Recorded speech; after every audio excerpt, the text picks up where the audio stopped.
First of all, thank you so much for coming.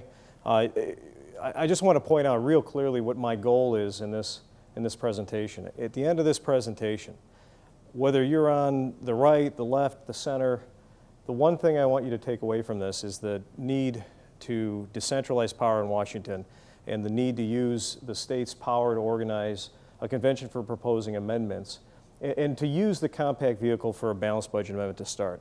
Because, folks, believe it or not, there was a time when limiting the government's ability to borrow was not an ideological dispute. It was a good government recognition. Both sides of the aisle in the 19th century recognized that if you give politicians the ability to borrow unlimited amounts of money, they will inevitably make unsustainable promises and boondoggles, and it will end up hurting everyone. That's why you have 49 states with debt limits or balanced budget amendment requirements in their Constitution.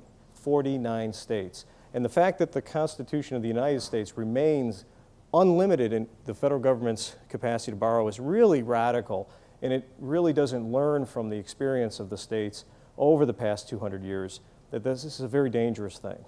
Now, with that said, I understand you're going to have lunch coming. Don't let my presentation stop you from reaching out and grabbing a sandwich, but it'd be really important if you, as you're listening, to think about the questions you have. Because I'm going to go through both what the Article 5 amendment process is, why a balanced budget amendment is necessary, why I think we have the best balanced budget amendment idea out there, and then lastly, why you want to have the states organize in an agreement called a compact to get this done. And hopefully by the end of this, all of you will want to get down to the state capitol and help us out. Now, the first thing I want to emphasize is that Article 5 is the same provision that everyone is familiar with for Congress's power to propose amendments.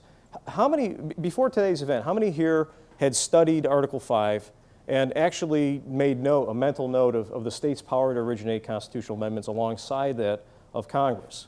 If I have a show of hands. Anyone here, were you guys able to read and review Article 5? Well, if you have, I want to emphasize that if you look at the text of Article 5, and if you consider the controversy over whether the state's power to use Article 5 can be targeted by the states or whether it's going to open a Pandora's box, that it's going to lead to a runaway convention and rewrite the Constitution and end the world, before you go there, take a really close look at the text of Article 5. Because what the text of Article 5 shows you is that we're not talking about two different powers of amendment.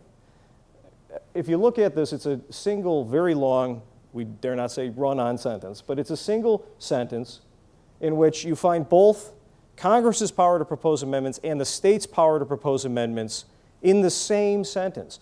And not only that, but modified by the same clause requiring 3/4 of the states to ratify any proposed amendment that either a convention for proposing amendments or Congress in proposing amendments might propose. Now think about that. Does that suggest textually that we're talking about two fundamentally different powers?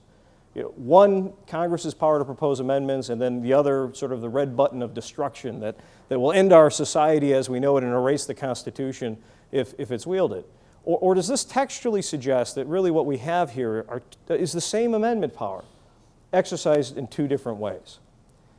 I submit to you that the founders, if they wanted to create two fundamentally different powers, one, a total reset button that blows up the Constitution and starts over from scratch, and the other, just proposing amendments, that they wouldn't draft Article 5 like this. And as you'll see, it's clearly not the case that the founders believed that the state-initiated amendment process would be anything other than the state's version of what Congress already has. Here's the proof.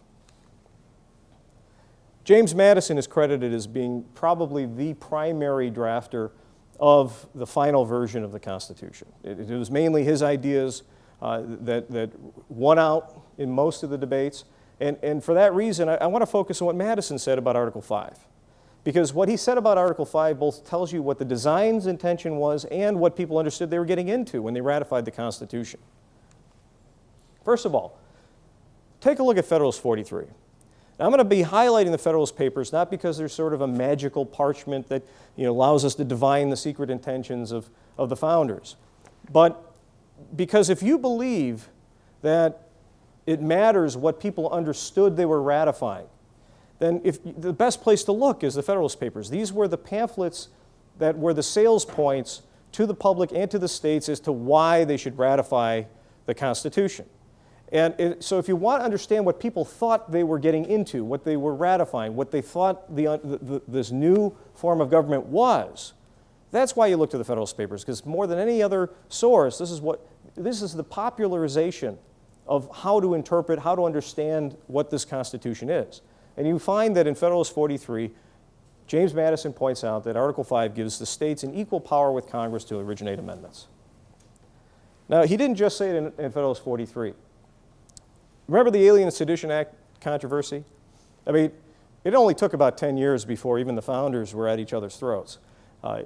Such is the nature of politics. So before we go back and we canonize the founders and treat the Constitution as almost a semi-sacred document, recognize that human beings have always had failings. The founders have had failings. The most glaring failing of the Constitution, obviously, is the slavery compromise.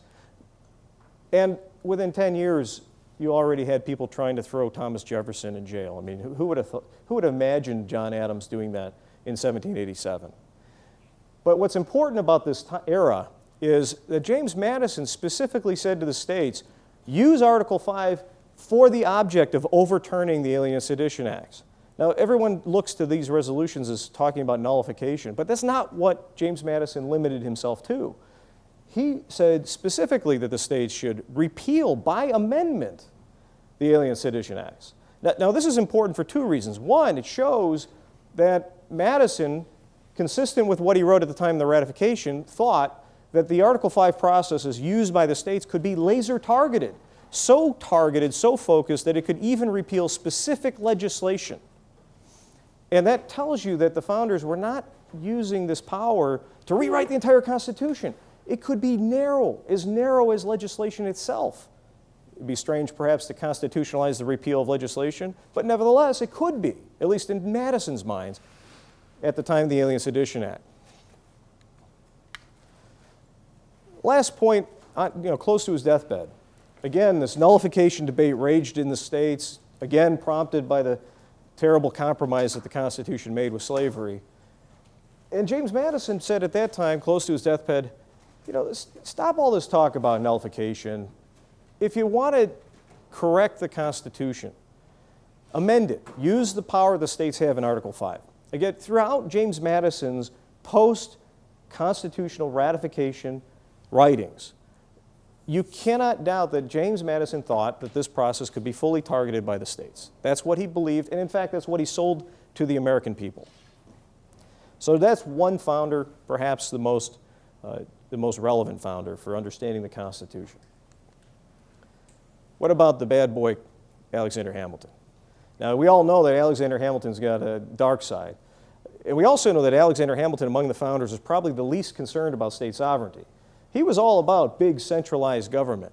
So if you would ever think that there was a founder who would discount the ability of the states to use Article 5, that would diminish the ability of the states to target it, to specify amendments and so forth, you would think it would be Alexander Hamilton. But that's not the case. Alexander Hamilton is credited with writing the last of the Federalist Papers. Now, how many here intend to go into litigation when they graduate and get their license? Do you win a debate, or do you win the trial at the front end, the middle, or the end? When do you win? Closing or opening arguments? You win at closing. You'll find that out. You can screw up your opening argument. You can muddle your way through the middle, but you can win almost all the time with a great closing argument. And the founders reserved the last of the Federalist Papers, the closing argument for ratification, entirely to talking about how the states had the power to use Article 5 to amend the Constitution. And Alexander Hamilton specifically underscored that every amendment could be proposed singly. Not just what Congress does, but every amendment. If that's not enough for you, take a look at what he wrote in the next paragraph. Now, a lot of folks say that a convention for proposing amendments by design has to be as wide open as the Philadelphia Convention was. Simply not true, at least is what Alexander Hamilton told the world. he specifically said that there is no comparison between the two processes, that a convention can obviously be targeted even to singular amendments. And he concluded to a bunch of skeptical states who were resisting ratification that with this power in their hands, the power to redefine the power of the federal government through an amendment process, that the states could ensure that they would always hold the line in an overreaching national authority. And this is the key point. The Constitution centralized so much authority in the federal government that it almost was not ratified. It triggered opposition from not just Patrick Henry, but also George Mason and others who were true revolutionary patriots because of the degree to which it centralized power in the federal government. And the reason why the founders were able to overcome that opposition was on the specific sales point and promise that the states had an equal ability with Congress to originate amendments. And it was meant to be used. The problem is it hasn't been used to its conclusion. So I want you to just take a moment with me and let's do a thought experiment. Here's what I want you to imagine.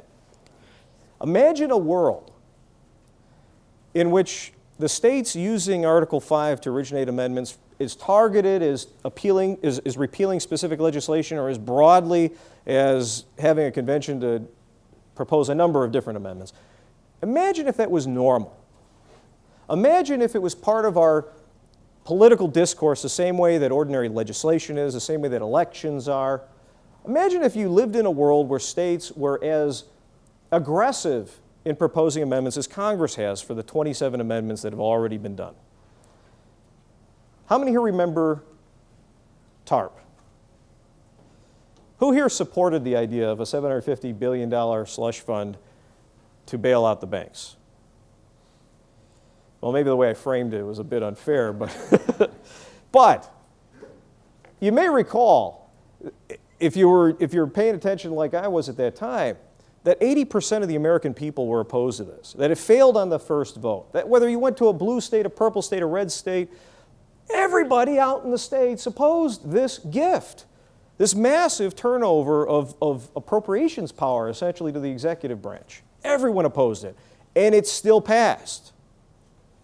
Now, use your imagination and ask yourself, what would have happened during that debate if, in parallel to what was going on in Washington, some enterprising state legislators in Maine, Massachusetts, Arizona, Texas, what if they started cobbling together an amendment to the United States Constitution to replicate what's already in 47 state constitutions, a ban on subsidies to the private sector? 47 state constitutions have bans on subsidies. They were put in place during the robber baron era. Now, they're not all enforced like I would hope they would be, but nevertheless, they're there. And at least they set some moral high ground for people who oppose these kinds of giveaways.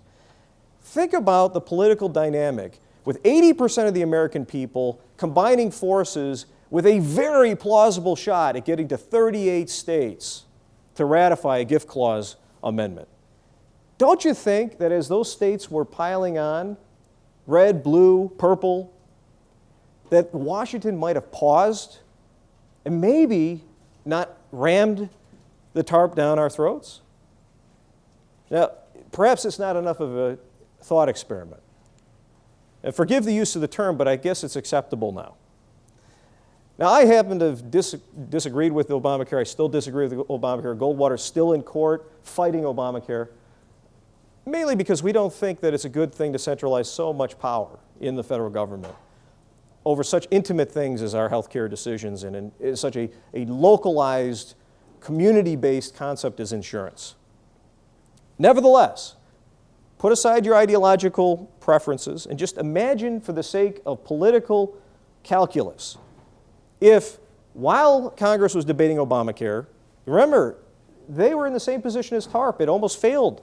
It failed the first vote. It took the Cornhusker kickback to buy off certain U.S. senators, misrepresentations about keeping your insurance and other things. Now imagine if in parallel to that, the states, all 28 states that eventually sued and won lawsuit or another. We're piling on to a healthcare freedom amendment, like we already have in Arizona, in Ohio, and in statute in a variety of other states, up to 16 states. It simply said that no government can interfere with freedom of choice in healthcare and health insurance, period. Right?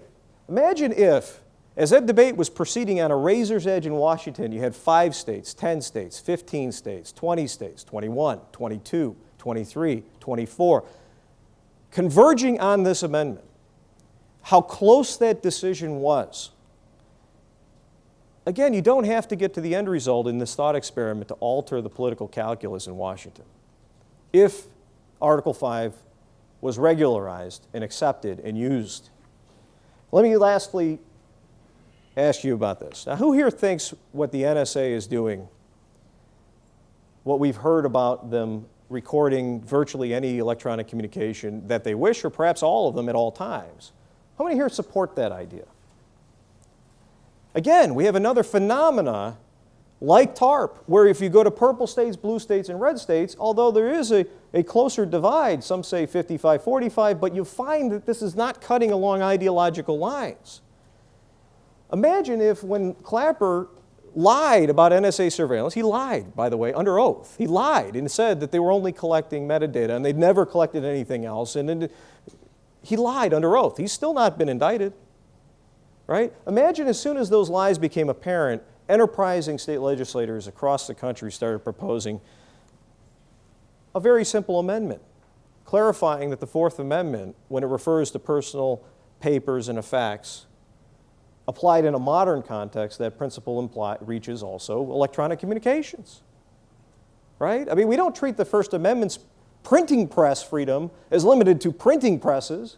But somehow the courts, since the 1970s, the Supreme Court has been ruling that, hey, if it's electronic, it's held by a third party, guess what? No warrant requirement. This is ridiculous. Whether you're an originalist or you're just any kind of constitutionalist, to treat the First Amendment as establishing a principle that reaches beyond a particular technology, but to not treat the Fourth Amendment the same way is ridiculous. So why don't we imagine a world where, again, cross-ideological lines, you see an amendment like this arising out of the states. Think of the political dynamic that would change. Think about the political calculus that would alter. Now that's why all of you should be thinking about using Article 5 and encouraging the use of Article 5 and spreading the word wherever you are politically, because there are points of common ground across the spectrum, as much as there are areas where we're going to fight each other to the death. And we can work together on the vehicle. Now, I'm going to try not to leave you with just these obvious points of convergence, because at the end of this, I'm hoping I can convince you that a balanced budget amendment is one of these convergence points, that it should be, that there's no reason why it divides. But before we get there, you guys ready to take the red pill or the blue pill? Because I want you guys to understand that as bad as what the NSA is doing, as bad as, however you may, as I perceive Obamacare as being, as bad as TARP is for shifting power to the executive branch, enough power to basically run the budgets of most countries in the world, the debt situation is of similar, if not greater, magnitude. That is your debt. Now, you're going to tell me, oh, that's nominal. That's not adjusted for real dollars. Or maybe you'll tell me, oh, that's the gross federal debt. That counts stuff that the government just owes to itself. Well, let me start at the back end. The government's credit is dependent on all of the debt it issues. Whether it owes it to itself or anyone else, its credit is assessed on how it treats its debt. And you know what? I'm not against debt. I think there's a time and a place for debt. In a conflagration like World War II, there was a need for debt. During the American Revolution, there was a need for debt. If we had a Katrina or worse, if the volcano under the Yellowstone National Park exploded or something, there would be a need for debt. Debt in and of itself is not evil, and it's needed. It's dangerous to damage our credit, and that's why it's relevant to look at the entire amount of debt outstanding, not just what we owe to ourselves or what we owe to the Chinese or what the government owes to itself. All of it's relevant to our credit, because if we think debt has a use, we need to preserve our credit. But here's the reality. As a percentage of what we produce in debt, we are now where we were in 1942.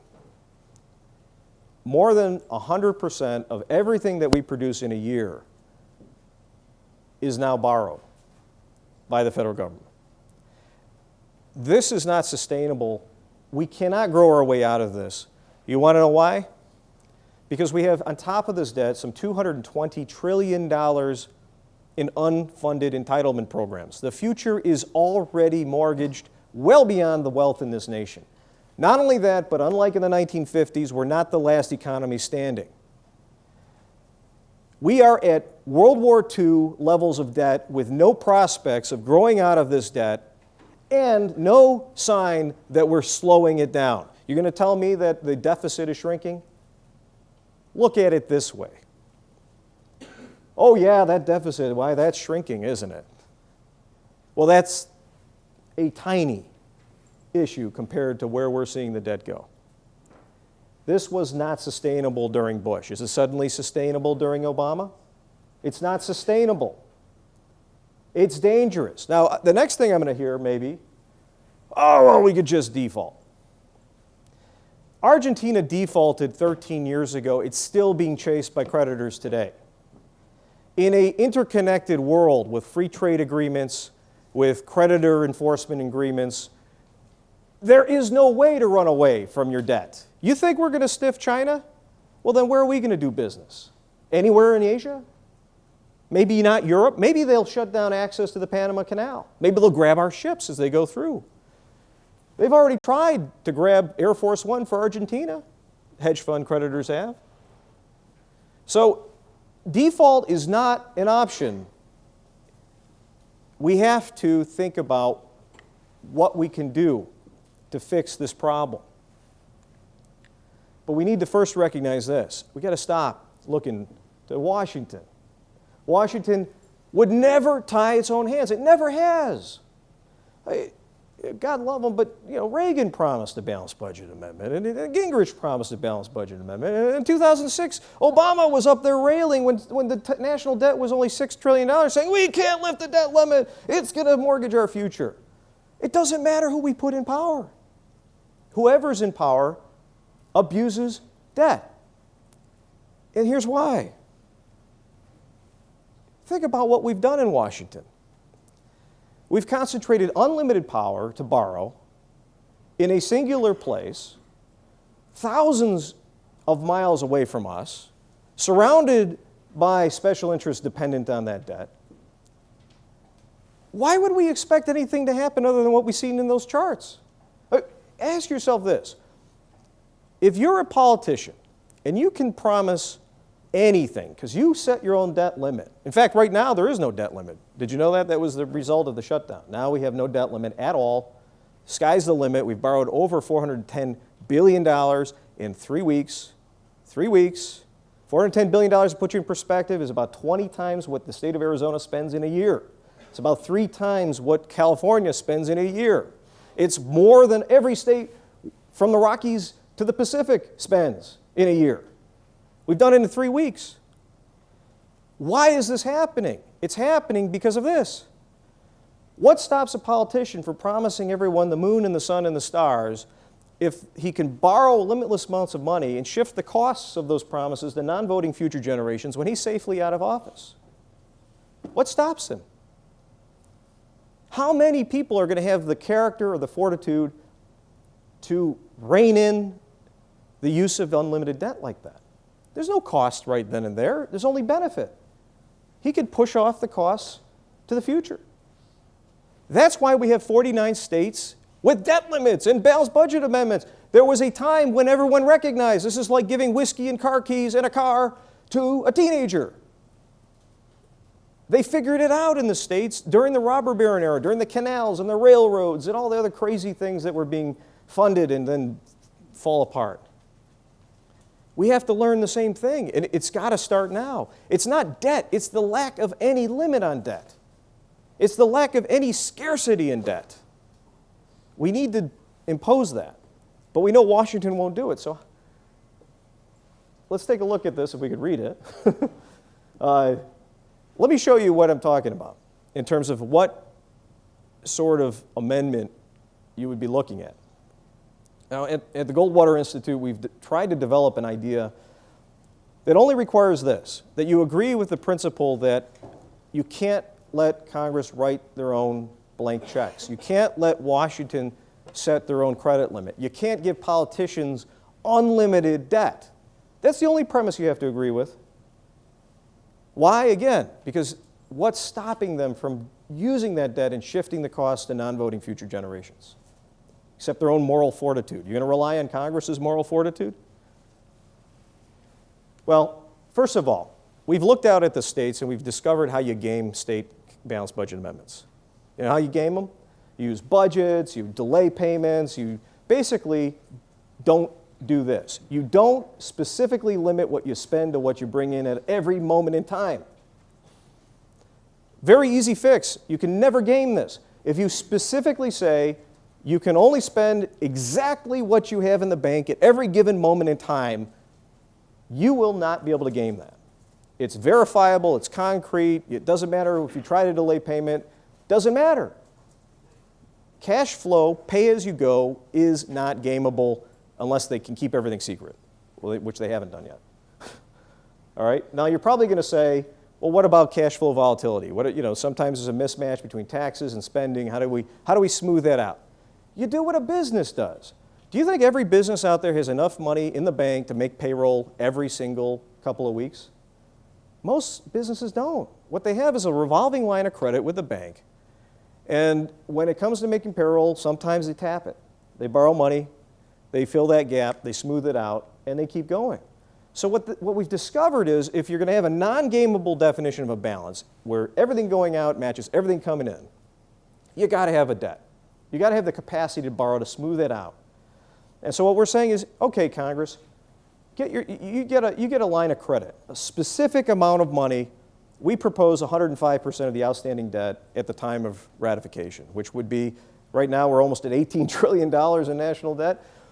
It would be roughly $21 trillion as a line. And that spread will give you about a year to figure out what you're going to do when you run out of that line of credit. Okay? The next thing we do is we say, okay, Congress cannot be in charge of increasing that line by itself. Who here is in a school district or knows about school districts and bond referrals? At the local level, we don't even trust our school boards to borrow whatever they want. We require in most places the referendum of the people to approve or disapprove borrowing by school districts. So why not learn from that? What we're suggesting is that if you need more debt than this initial revolving line of credit, great, fine. Let's refer that. And let's refer that to the institution that used to be part of the national policy debate before the 17th Amendment, to the states. Let the states decide, a majority of states either approve or disapprove any increase in the federal debt. Take it outside of Washington, break up that power, bring it closer to people, change the political dynamic. Then there needs to be consequences for the president. I mean, we've already seen President Obama talk about the $1 trillion coin that he was going to mint the last time we had this shutdown debate, right? He's just going to just mint a $1 trillion coin and bingo, we're there. Or we've even heard him justify, or people around him justifying, ignoring debt limits based on the 14th Amendment's full faith and credit clause where they say you can't question the national debt, right? So you have to design a debt limit where the executive branch is ultimately, the buck stops there. And here's how we've done it. This simultaneously ends the game of chicken, by the way. As soon as you're within 98% of that debt limit, the president has to start designating impoundments. Payments he's just not going to make. And then Congress has 30 days to override that, simple majorities. And if they don't, then everything starts getting cut across the board as soon as you hit the debt limit. Now, why 98%? Because that 2% spread gives you 60 days to 90 days before the debt limit kicks in. And so what you're forcing Congress and the president to do is put their cards on the table. President throws on the table X. He's going to suspend these payments. Congress throws on the table Y, or nothing. But a decision is made before our credit is at risk. And if a decision isn't made, And if the president doesn't impound, or if Congress doesn't act, then we've also provided the president can be impeached if spending proceeds beyond the debt limit as a misdemeanor. But the bottom line is you've got to have the buck stopping in the Treasury. You've got to have the buck stopping in the executive branch. You've got to have a mechanism to prevent a game of chicken from damaging our credit. This is how you do it.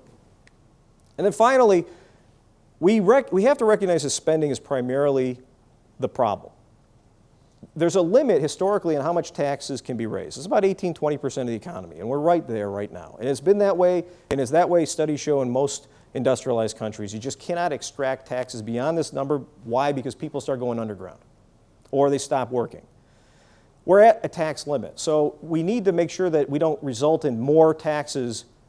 And so what we do propose is a supermajority vote for any tax increase. But at the same time, we recognize that if push comes to shove, debt is taxes, unless you're planning not paying it. So is it really worse to have more taxes today than more taxes tomorrow? I would submit to you that it is worse, structurally worse, to have unlimited debt and risk greater taxes on non-voting future generations because there is no effective political check on taxation without representation. That is what unlimited debt is. It is taxation without representation. So we have included a compromise on the tax limit. You can avoid the two-thirds requirement if you close loopholes, close deductions, close exemptions, or switch to a sales tax. And that way you've got a mechanism to raise more revenue without just wholesale across-the-board tax increases, recognizing that if push comes to shove, we are responsible for the hole that's been dug, not our kids or their kids. And at least we can get better tax policy, a more voluntary tax, a less special interest-ridden tax, because that's where those loopholes come from. So let me ask you this, show of hands. Who thinks that there is a chance of a snowballs in hell that Congress would ever propose this? Under any imaginable world. Exactly. I've already gone through these points, but that's the answer to why the states. The kind of fix that would avoid the games of chicken. Did you ever step back and ask yourself, why is it that they've never figured out this sort of impoundment mechanism to avoid these games of chicken? Did you ever wonder why it is that year after year after year we have this game of chicken that everybody thinks is the end of the world? Did you ever ask yourself that maybe it makes for good political theater? Right?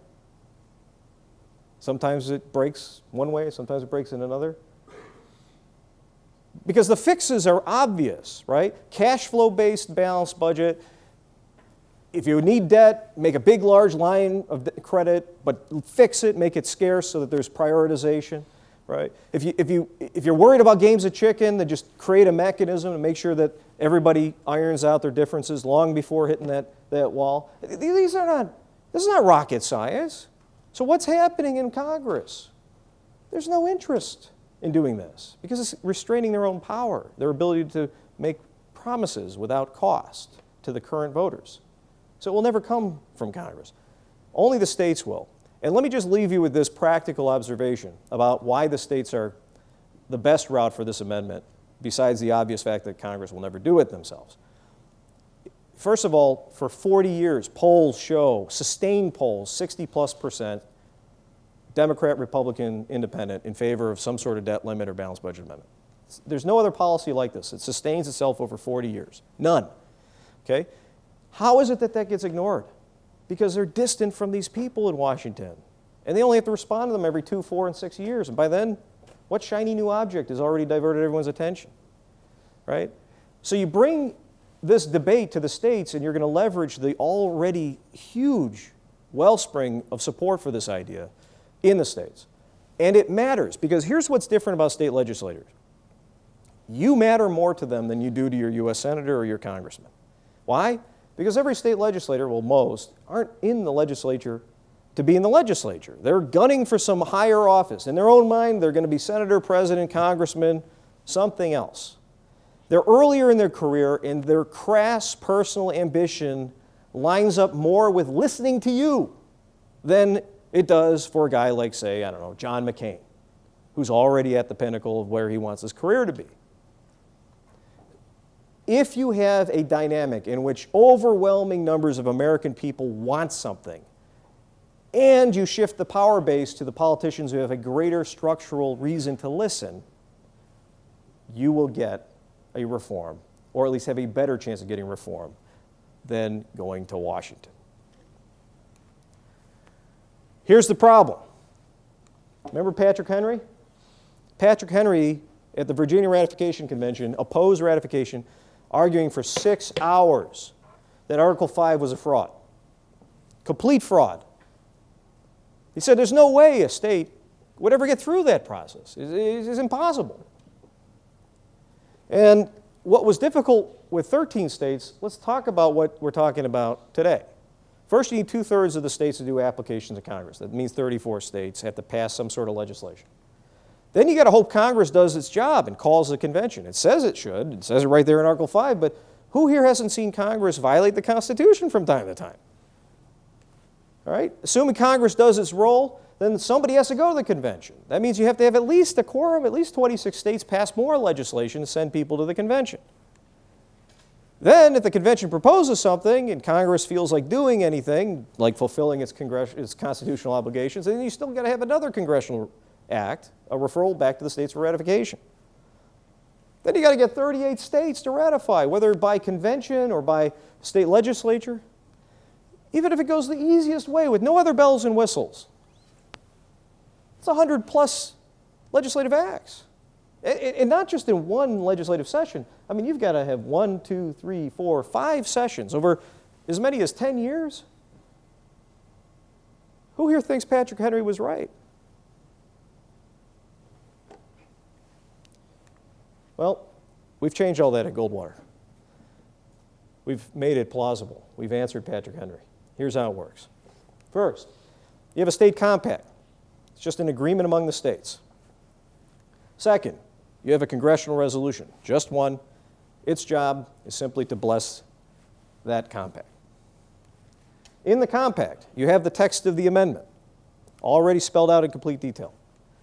You have an interstate commission whose job is to organize more membership in the compact, more states agreeing to it. It spins up with 2 states. As soon as 2 states sign on to the compact, boom, it's live and now trying to grab more membership. In the compact, you have the application to Congress. It goes live when 38 states join the compact. Why? Because we're designing this compact to go from beginning to end in one enactment. Inside this compact, there is already the application in Article 5. It goes live when 38 states join. When it goes live, in the congressional resolution, the first section, the call of the convention, is triggered. It goes live. When it goes live, delegates are appointed. When the delegates are appointed, the first rule of business, the first thing they do when the convention is called, and by the way, the convention is designated in the compact where it will be, is vote into place the rules that are specified in the compact. All of the parliamentary rules are specified in the compact already. The agenda is limited to just that text. It can't do anything else but vote that text up or down, already in the compact.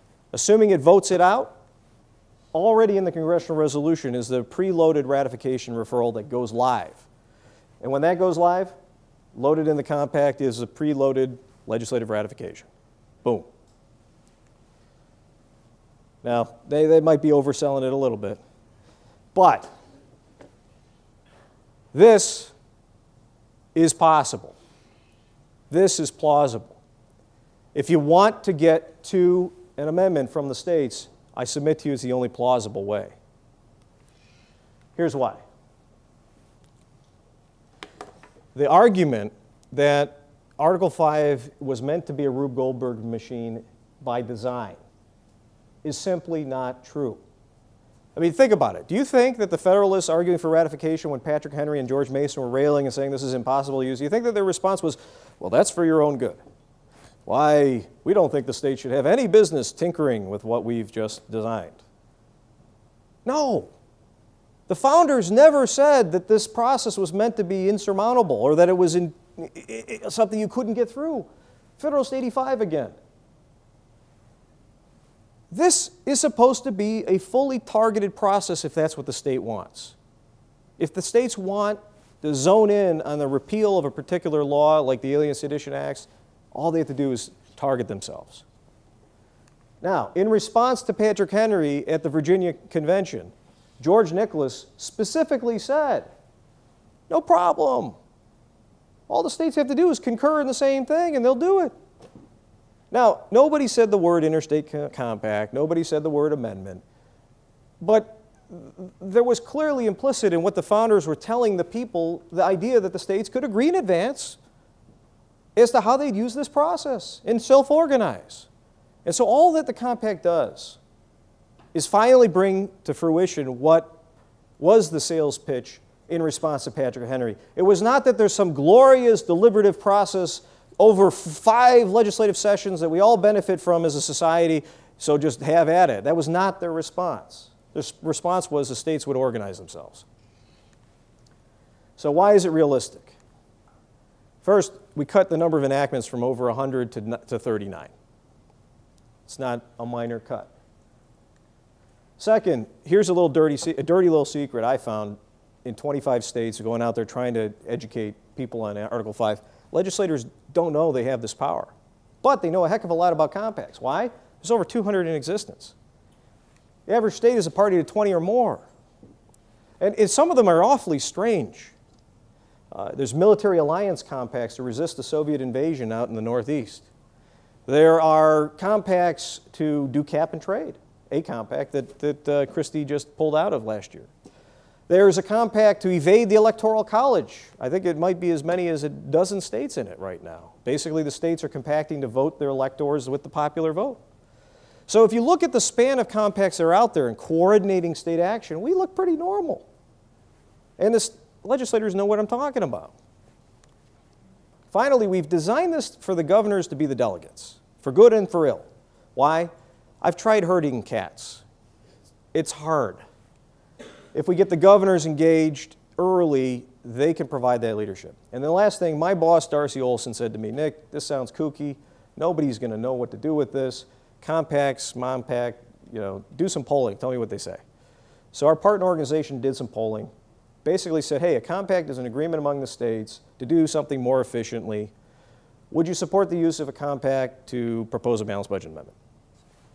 With minimal education, most people like it. And when you ask people why they oppose it, they usually they're cynical. It's not that they oppose a balanced budget amendment, they just think it can't be done. But 2 to 1 shows that this is not inherently kooky. So, we're almost done now. But I just wanted to grapple with the last dirty little secret of Article 5.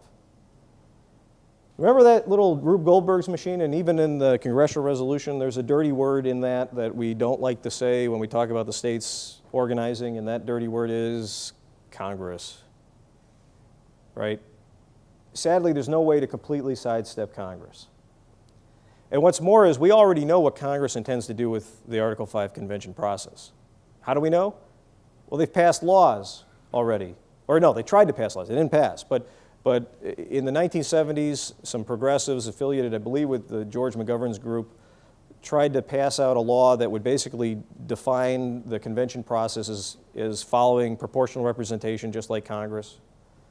Orrin Hatch tried to do the same in the 80s. So Congress already has in their head that the convention is going to basically be a mini Congress with people elected to it following the same rules as Congress and basically with a lower threshold for proposing amendments, right? I mean, that's Congress's vision for Article 5, that you've got Congress with 2/3 of each house, and then you've got a mini Congress with 51% of a quorum to propose amendments. So we know that's where Congress is going. Now, if you approach a Congress that has already signaled that that's their intention, without a compact, with a complete void on who the delegates are, where anything's going to happen, how anything's going to be done, who do you think wins that fight? You may get a convention. Yeah, Congress will go, hey, that's a great idea. Let's have a convention filled with people just like me. Now, the great thing about the compact is you fill all those voids. And the other great thing about the compact is the congressional component can be run at your time of choosing, because it only goes live when these other pieces come together. So you could pass the congressional component anytime a hole opens in the line. More than that, remember that commission I told you about that spun up with just 2 states in the compact? You create an interstate commission, an institution, to throw apples and tomatoes or flowers at people in Congress. So what you've done with the compact is, I'm not guaranteeing you Congress is going to do the right thing. But what I've done is I've created, and the Goldwater Institute is advancing, a legislative vehicle that puts you at the same table with equal political power or more. Because imagine how much political power this commission, this compact would have with 38 states behind it and a recalcitrant Congress. I mean, 38 states is, whether you look at popular numbers or whether you look at electoral numbers, I mean, this is the end of political careers in Congress manifested. And because there's a commission that holds it together, Congress can't wait it out. It will stay together for as long as it takes. So in the final analysis, if we want to do this, and you really want to have the ability to propose amendments Congress never will, you got nothing else.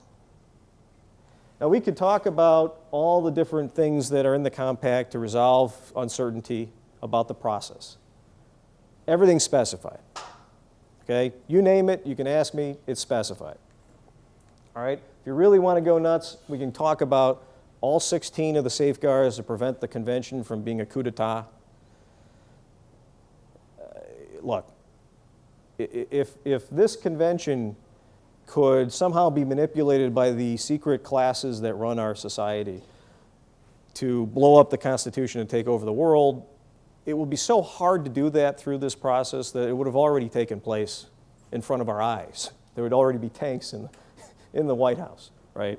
So any concern about this process being abused or resulting in some sort of Pandora's box, in the context of a compact where everyone agrees in advance to everything that happens, it's just unrealistic.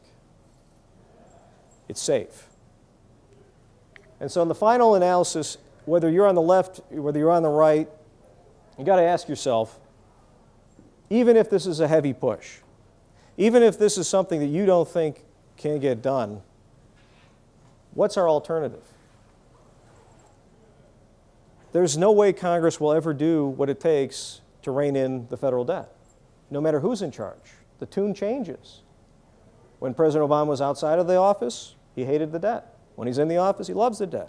Republicans the same way.